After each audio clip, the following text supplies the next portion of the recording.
Good morning, everybody. Welcome back to the lecture series on microprocessors and microcontrollers. In our today's lecture number 13, we shall be having a brief recap of what we have discussed in our previous class. That was about timing diagrams in minimum mode and maximum mode of 8086. In earlier classes, last two classes, maybe three classes, we were talking about the different signal descriptions of 8086. Okay, we have seen all the different signals of 8086. We have seen how it works in minimum mode and maximum mode, and after that one we have seen the memory and IO read and write cycles of 8086 microprocessor. Okay, so in our today's class we'll be talking about the interrupts of 8086. Okay, specifically in this one we'll be talking about the types of interrupts available and then the interrupt service routines, how they are being handled when the interrupts are arriving onto the 8086 system. Or I can say basically how does exactly a microprocessor 8086 handles these interrupts and service them accordingly. Let us start with the definition of interrupts. Interrupt is a condition that causes the microprocessor to temporarily stop working on the main task and switch to another task assigned to it. Okay, so as you can see in this particular diagram here, this is a normal flow of the processor program execution. So this is a program execution is happening here. At this point, an interrupt is been given to the microprocessor 8086. That time it will break the main action and go into the interrupt service routine. Check what that interrupt is, service that interrupt accordingly. Servicing an interrupt means executing the task given by that interrupt. After the execution of the interrupt is done, a return will be there from the interrupt service routine back to the main program. So initiation of the interrupt, okay, completion of interrupt, then return back to the main program. And this is on the time scale you can see. So when at the start the microprocessor is performing some given program main task, okay, it executes that one till it receives an interrupt. Once it gets an interrupt, it will switch to the interrupt service routine, execute that interrupt service routine and switch back to the program main where it was left and continue that program execution. And about the interrupts, pin number 18 and 19, they were the external hardware interrupts we have already discussed in our previous class. So we will see all the different types of interrupts available. So this is the broad classification of interrupts of 8086. So interrupts of 8086, as you can see, broadly it is classified as the hardware and software interrupts. Hardware interrupts and software interrupts. Hardware interrupts, there are two of them are there. Two hardware interrupts are there in 8086 system. We have seen them earlier. This is pin number 18 INTR interrupt request and this is pin number 17 non-maskable interrupt. So these two are the hardware interrupts as we have seen in the pin diagram, pin number 18 and pin number 17. Now, apart from these two hardware interrupts, 8086 also contains a number of software interrupts. Actually, it's saying the total number in 256 software interrupts are there, as you can see here. Software interrupts are indicated and written in the program with the name as INT followed by one number. That N tells about the number of the interrupt is there. Actual numbering or actual addressing of the software interrupts are indicated by this int n. That small n contains a number. Actually, is a number ranging from 0 to 255. So total 256 software interrupts are there. So as we see one by one of them, you can understand the software interrupts in more clear way. Talking about the INTR, this one pin number 18 of the 8086 processor. It's a common mode signal. We have seen that one. Here the programmer will choose a specific task and give that task as an interrupt to the processor. Programmer can ask the processor, interrupt the processor, break its main action and go to the specified task given and come back after executing that particular specific task which was triggered by an interrupt. Okay, and whenever the programmer wants to make the processor go into the interrupt and come back from the interrupt, it can switch accordingly. So this INTR is a maskable interrupt we have already discussed.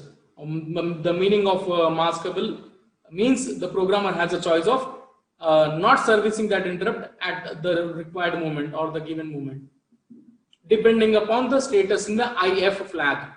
Okay, flag IF, interrupt flag, it is there. So that is used for controlling this INTR request, maskable interrupts. Then comes the non-maskable interrupt. Here the programmer does not have any control over the execution or ignoring of this particular non-maskable interrupt. Whenever this non-maskable interrupt arises, the processor has to definitely execute this particular interrupt service routine triggered by the non-maskable interrupt pin number 17 of 8086. Okay. Here, when we say non-maskable interrupt, I have given earlier also the analogy to you that maskable interrupts are the one which can be ignored by the processor depending upon whether it has to consider that or not. But coming to the non-maskable interrupts, they are the mandatory type of interrupts. The processor cannot at all ignore them. Okay, the processor has to definitely give the service to the non-maskable interrupts. Sorry, okay. So we can understand that maskable means ignorable. The processor has a choice of ignoring as and when required, but non-maskables cannot be ignored by the processor. Definitely the servicing has to be provided by the processor. And whenever the non-maskable interrupts arises, the programmer will not have any control upon the execution of or not of the interrupt service routine. About the pin number 17, the non-maskable interrupt, it is that the programmer will not have any control upon whether the processor will execute this interrupt or not. Okay, complete control will be within the processor itself, saying that whenever the non-maskable interrupts arises, the processor definitely has to break from the main task, provide the service to this interrupt, and then switch back to the main task. Okay, whereas the earlier what we have seen in the hardware interrupt of INTR type of request, like this one, hardware interrupt INTR, here the programmer can choose whether the processor will service this interrupt or not. And how the programmer will choose it is by making the interrupt flag. And basically we can control the enabling and disabling of the maskable interrupt in the interrupt flag. Okay, the programmer can choose when the processor will take this maskable interrupts and when the processor will ignore this maskable interrupts. Okay, that is not the case with this pin number 17 non-maskable interrupts. So whenever this interrupt is arising, it is non-maskable interrupt, basically a active low signal. So on a hardware of 8086, at the pin number 17, the hardware of 8086, if you are giving a logic low signal, then automatically by default the processor will stop its main processing action and switch to the servicing of this interrupt, non-maskable interrupt service routine. Now what exactly a service routine is? See, interrupts are the type of some distraction for the processor. It makes the processor to switch the task from the main task to another task. Now that another task is called as a service routine. Okay, the tasks which are assigned to a processor on an interrupt basis, these such tasks are called the service routine. The processor will go to that service routine, execute that service routine, and come back to the main program. Basically, even the service routines are also a program only, program written and developed by the programmers according to the choice of action what they want to do with when a particular interrupt arises. Okay, in the hardware cases, obviously. In software cases, we have a few dedicated interrupts which are by default set, and a few are programmable. That we shall see as we are progressing into the talk of the software interrupts. Non-maskable interrupts are used for this following purposes. Okay, as they are mandatory, they cannot be ignored.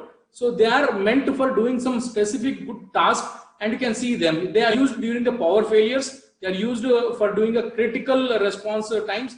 Suppose some tasks are very critical that the processor cannot ignore at all. So all such tasks are made triggered to the processor at the NMI pin number 17. And they are used for non-recoverable hardware errors. Sometimes in your computer hardware, something goes failing. That time, that particular hardware fail will be indicated to a processor at the pin number 17 that the so and so module has been failed, and accordingly the NMI signal will be generated low, and the processor goes into interrupt service routine to execute a closure of that hardware that time. Okay, because once a particular hardware has gone wrong, that time the computer's best option to do is that it has to shut the process completely, such that the other modules are not affected due to it.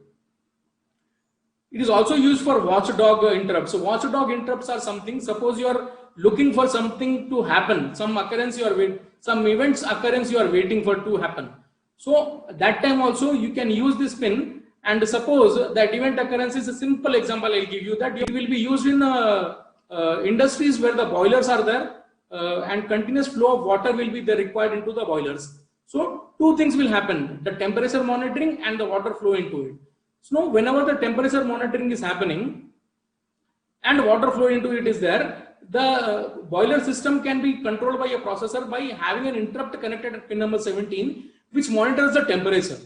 Okay, now here in the boiler system, what is required is that temperature has to be maintained constant.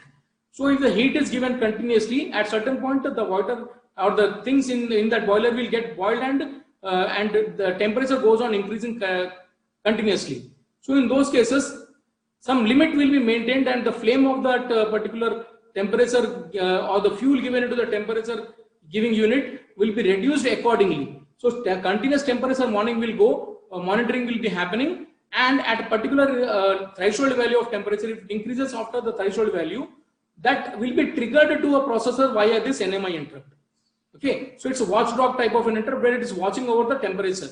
So when that processor receives an interrupt that the temperature has risen over the threshold value, immediately the processor, what it will do is that it will give the another task to the another connected output devices from where the fuel inlet to that boiler will be reduced.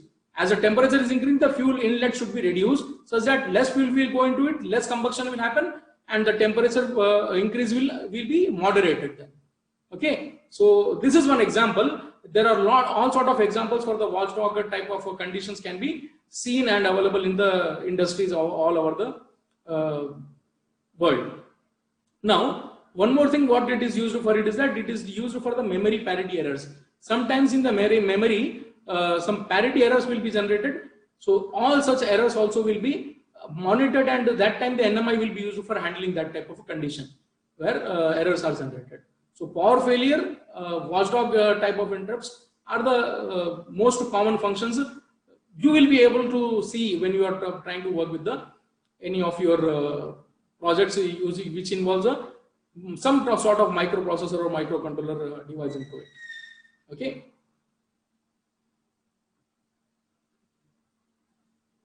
The next set of things is the software interrupts. As I was talking earlier, so what is this INT space n is there over that? Here that n ranges from a value of 0 to 255. Okay, it takes a value either 0 or increasing order up to 255. So total 256 different types of software interrupts are there. So it can be having int 0, then int 1, int 2, int 3, so on, int 255. So in hexadecimal representations that are indicated as int 00h, indicating for int 0, 0 decimal is 00h here. Okay, 1 byte format, 1 byte format of hexadecimal 0 is 00h. So on, that means 8 bits here.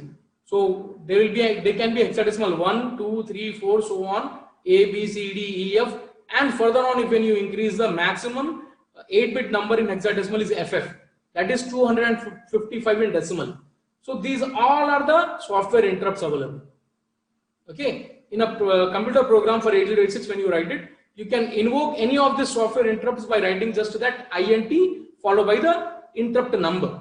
So interrupt number 0 for interrupt 0, interrupt number 1 for 2 for 1, and for 2 for 2, and so on.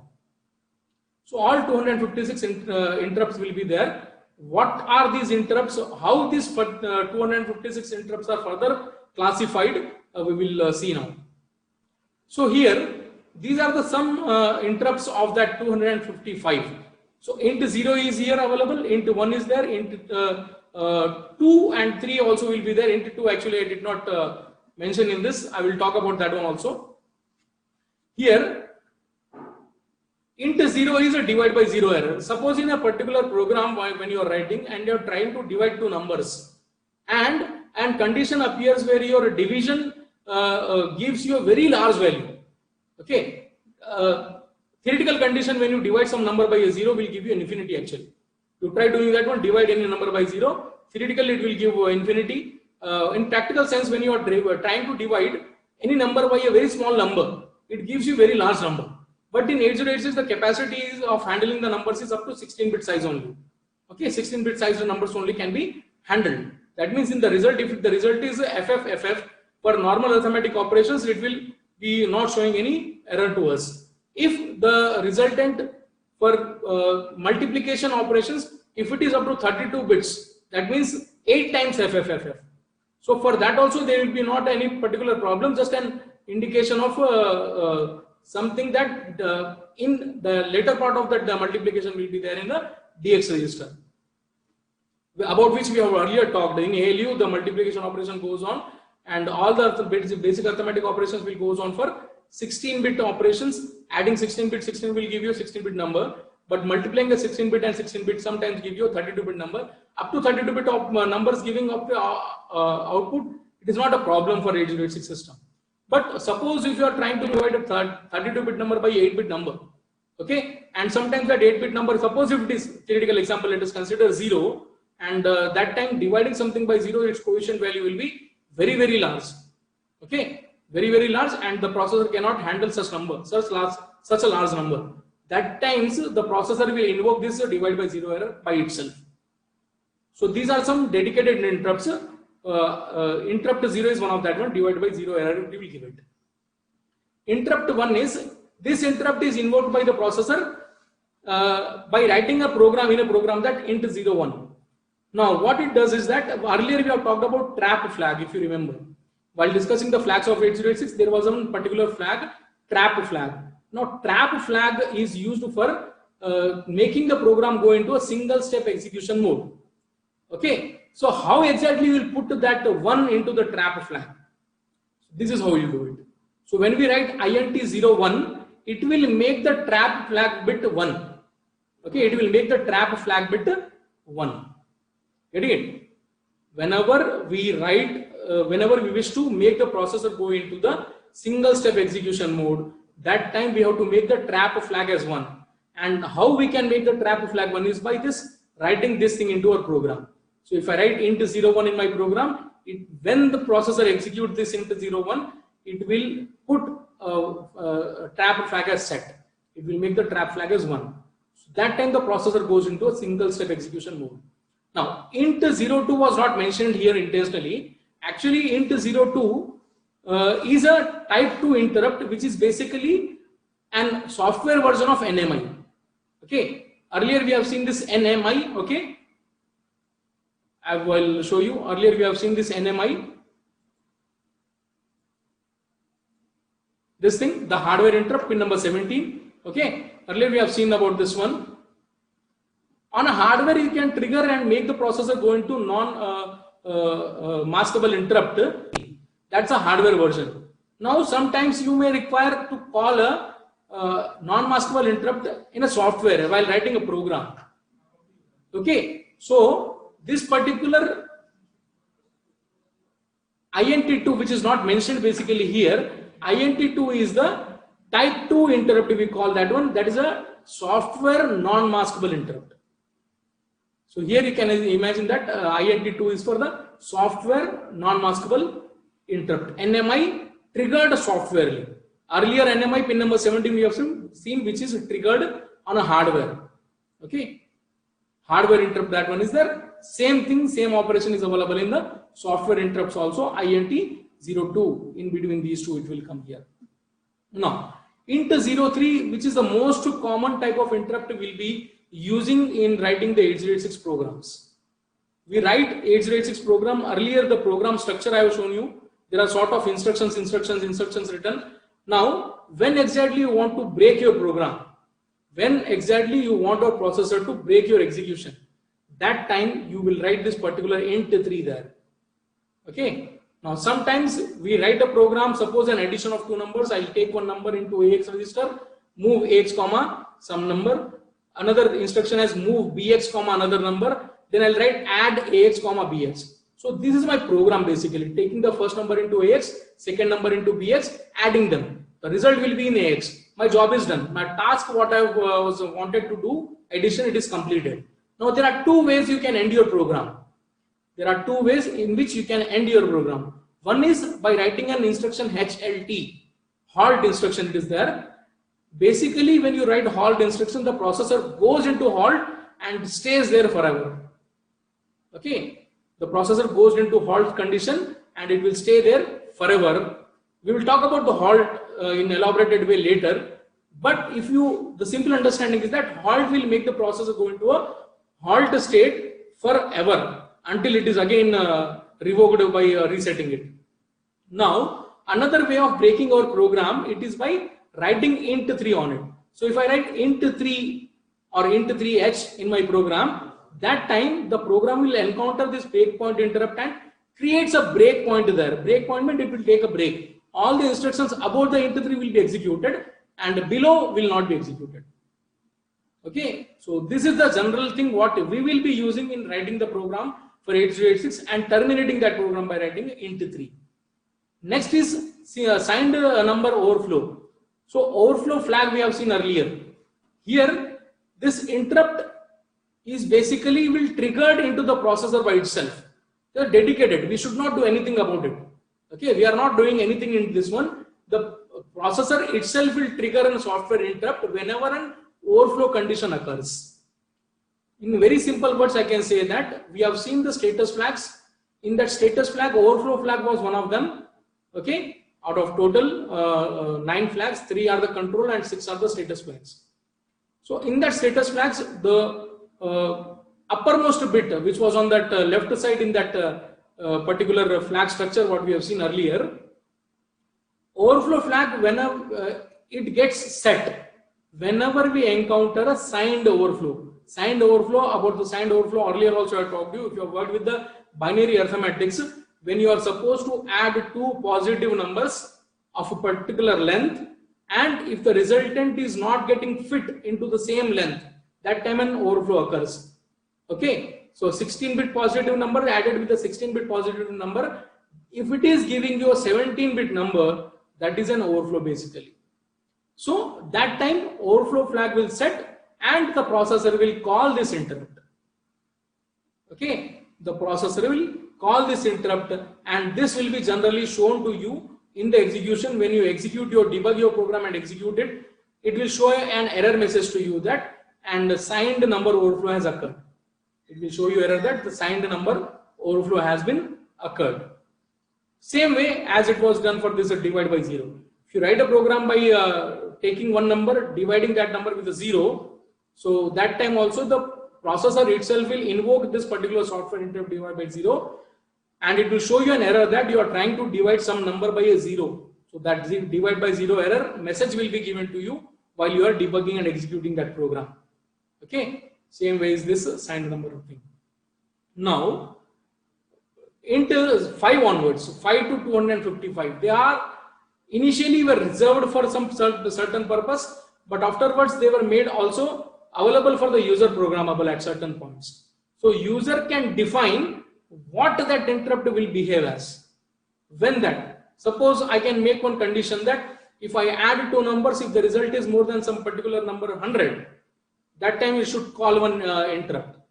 Okay, so it's my complete own defined interrupt is that I am making the software interrupt designed in such a way that I am building my own condition that if I add two numbers, if the result is within 100, there is no problem, no error is there.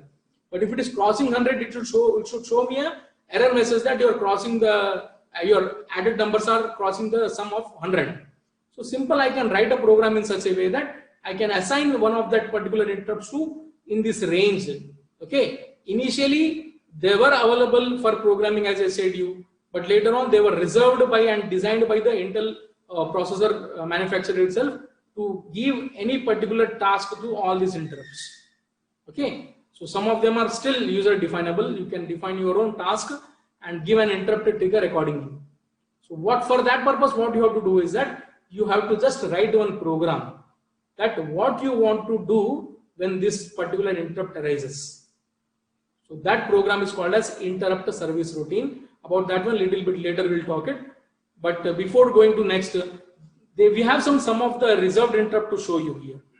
So I am indicated here two of the very well known reserved interrupts, very commonly used by the computing, what I can say, the community, that DOS interrupt and BIOS interrupt. So all these 256 interrupts will not be discussed and used by us all, but anyhow, some of them will be very commonly using int3, as I told you, we'll be using in every program of ours to break that program for a while. So this is the elaboration of that type 1, type 2, type 3. So type 2, that particular thing which I have missed in that list, intentionally to show you, remember that this is a software triggered NMI. Okay, so divide by 0 interrupt is there. So whenever the quotient is very large, cannot be fit into the AL or AX, that time the divide by 0 will occur. Now, in the type 1, it is a single step or trap interrupt. We know that if we put trap interrupt set, that time the processor will go into a single step execution. And that thing how we can do is by writing the int1 into the program. So softwarely we can invoke the type 1, that is trap interrupt, into our program. Type 2 is a non-maskable interrupt, as we have seen. This interrupt is used as an executing a ISR or NMI pin positive edged. So NMI cannot be masked softwarely, cannot be masked softwarely. As the name itself says that it is non-maskable interrupt. We cannot do anything to ignore this interrupt. Okay, but always there is a way of invoking an NMI into the software like this. Hardware wise, the pin number 17 is there, and software wise, INT2 is used for invoking the non-maskable interrupt. Type 3, which will be very commonly used by us, is a breakpoint interrupt. It is used for providing the breakpoints into the program. The breakpoint features executes all the instructions up to that breakpoint where it is inserted. So all above instructions will be executed and below will not be executed. So it will create a breakpoint and stop there. Okay. Type 4 is the overflow type of interrupt. Overflow interrupt already we have talked about. It gets triggered. This interrupt will be invoked softwarely whenever the processor encounters the overflow condition in binary arithmetic. An overflow condition in binary signed arithmetic is that, very simple to explain, if you add two 16-bit positive numbers and if the result of that two 16-bit addition is not a 16-bit, if it is giving you a result of 17-bit signed positive number, that time it's an overflow, because the result is not fitting into the 16-bit thing and it is overflowing. So to indicate that one overflow condition is there, and whenever the binary overflow condition occurs, this overflow flag will set and the type 4 interrupt will invoke. Next, these are all the addresses where the service routines of the interrupts can be stored. Okay, now to understand this one, you have to understand the earlier thing what we have discussed about the CS register. CS register is used for storing the segment address of the program instructions. So whenever you write a program, you store that program into the code segment memory, and the CS register you will use it for having the segment address of that thing. Same time, IP register you will use it for storing the offset address of the program instructions. So basically, when you want to access the program which is stored in the memory, you will use CS and IP together to get its physical address. Now, this setup here, it is total 1 kilobyte of memory of the 8086 system. Okay, you are interfacing a memory into it, and the lowest 1 kilobyte from the address 00000H till 0003FFH. 003FFH. So total locations are 400 hexadecimal, starting with 0, ending at 3FFH. So if you add one more to this number, it will give you 400 hexadecimal. So total there are 400 hexadecimal numbers here. So 400 hexadecimal is 1024 kilo numbers available to us. 1024 kilobyte of the memory will be this thing. Okay, each one number is 1 byte. So 1024 bytes it will give us. Okay, Just to do a number conversion, you will understand 400 hexadecimal is the 1024 bytes, and 1024 bytes is 1 kilobyte. Now, at this addresses, what is there?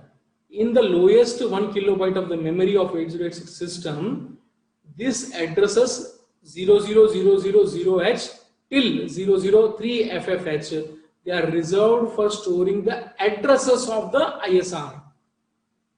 Getting it? I'll repeat it. The addresses of interrupt service routines of all the different interrupts will be stored at these addresses. So these are the addresses which are containing the addresses. Getting it? So interrupt service routine are the program or the task which has to be performed by the 8086 whenever an interrupt is triggered. So whenever the interrupt is triggered, the processor will go to the interrupt service routine, execute that one and come back. But how it will go? It has to know the address where that interrupt service routine is stored. So the interrupt service routines addresses, they are all stored at these locations of the memory. So here you have to understand, this is the type of directory of addresses. So this itself is the memory part of the memory. Okay. So here the numbers what you can see, these are all the addresses only. Physical addresses. Physical addresses 20-bit, starting at 00000, ending at 003FF. These addresses contains the addresses of ISR. Interrupt service routines. About interrupt service routines, I have repeatedly told you, they are the programs to be executed for a particular interrupt when it is invoked. Every interrupt will have its own dedicated interrupt service routine. So earlier we have seen that type 0, type 1, type 2, type 3, type 4 and all, they all have their dedicated interrupt service routine. Now where the interrupt service routine you want to store, that is up to the programmer. The choice is there with the programmer's hand, that where the programmer wants to store in the memory the programs of interrupt service routine. But wherever it stores, the address of that interrupt service routine should be stored in these vector table. This is called as interrupt vector table. This thing, the lowest 1 kilobyte of 8086 memory is called as interrupt vector table. So this vector table, it contains the addresses of all the 256 interrupts. Now a simple calculation here. This is 1 kilobytes, 1024 bytes. Okay. Now there are 256 interrupts. Each interrupt will have its address of 20 bits. But in 8086 we know that 20-bit address handling is not possible. We handle the addresses in form of segments. Okay, segments and offset. So 16-bit segment address will be there and 16-bit offset address will be there for each interrupt. So 16-bit segment address means 2 bytes, 2 bytes segment register address, 2 bytes offset register address. So total 4 bytes for each interrupt service routine will be there. And there are 256 such interrupts. 256 into 4, it gives us 1024 bytes. So this is why the 1024 bytes of the memory is reserved and it is called as interrupt vector table, and all the segment addresses and offset addresses of each interrupt service routine dedicated to each interrupt, software interrupt from int 0 to int 255, they are stored here. But when talking about this programming, program is there, interrupts are there, the interrupts will break the programming, go to some other program, execute that program and come back. So for doing these all actions, whenever it has to break, I'll give you one slide explanation here, then I'll come back to this one for continuing. That the main program is going on. It is the main program, line by line it is being executed by the processor. At this point, we are triggering, or the software wise, something is triggering the processor to break. So it will break that execution and it will jump to the interrupt program. So anyhow, you can see these blocks here. you will not understand exactly what the meaning of these things here right now, but you have to understand that it will go here, jump to the interrupt service routine. Interrupt service routine is a program. This program, it will execute this program top to bottom, and at the end of the interrupt service routine, will be having a IRET instruction, which is meant by return from interrupt return. So it will returning back to the main program from the interrupt like this. Okay, where it has left the main program, it will come there and continue the main program execution like this. Now it has to break the execution when the interrupt is called, and it has to jump to the location where the interrupt service routine program is available, execute that one and come back. Now when it has to jump, okay, now you have to focus here, when it has to jump to a certain location where the interrupt service routine program is available, what it will do is it tries to get the address of that interrupt service routine program, where exactly it is stored in the memory. Okay, so how it will get it? For that one only, that interrupt vector table is made. Okay, we'll come back to the interrupt vector table for a while and show you that. So for this purpose only, this interrupt vector table is maintained. What it will have is that every type number is there with us, type 0, type 1, type 2, type 3, so on, type 255. Now, these are all stored according to their numbers. So initially type 0 interrupts addresses will be stored. Type 0 address is 20-bit size. Again telling that in 20-bit addresses handling is not possible in 8086. It takes that 20-bit address as the two 16-bit numbers, that is, one is segment address and another is 16-bit offset address. Segment address will be there in CS register, offset address will be there in the IP register, because these are all programs. Interrupt service routine also programs, and the CS and IP are the registers which are used for handling the addresses of program. Okay, now the least two you can check it here. The least two addresses, the address 00000, add 2 to it, 00002. These are the least two addresses where the address of CS register and IP register regarding to the type 0 interrupt service routine. It is of the type 0 interrupt service routine's address. It will be stored somewhere in the main program, in the program memory. So its 20-bit address is split into 16-bit formats, one in CS, one in IP. So that two addresses, 16-bit segment address and 16-bit offset address regarding to the type 0 interrupt. Interrupt service routine for type 0 interrupt will be stored at the least two locations. Okay, so 00000 address and 00001 address. These two, it will hold the IP content, and next two, that is 00002 and 3. These two, it will hold the CS address. So total 4 bytes, 0, 1, 2, 3, 4 numbers, addresses. Each address contains 1 byte. 4-byte addresses of ISR are stored in the first 4 locations of the memory. That is type 0. Type 1 will be stored according to next. So 0, 1, 2, 3 are gone. So we'll start with 4, 5, 6, 7. At these 4 addresses, type 1 interrupt service routine's address will be stored. Next 4 address, type 2's interrupt service routine will be stored, and so on. Okay. Likewise here, the last 4 addresses, that is address number 3FC, 3FD, 3FE, and 3FF, hexadecimal numbers. So we can understand the hexadecimal counting there. So 3FC, after C it is D, then E, and finally F. So these 4 addresses here will contain the address of the interrupt service routine FF. Interrupt service routine of FF means FF is 255. Okay, FF hexadecimal is 255 decimal. So interrupt number 255's address will be stored at here location. That location addresses are this. So this table what you see is called here as an interrupt vector table. So interrupt vector table occupies the least 1 kilobyte of the memory of 8086, and it contains the addresses of all interrupt service routines. In this image, you can see the 0 address is at the top and the 3FF is at the bottom.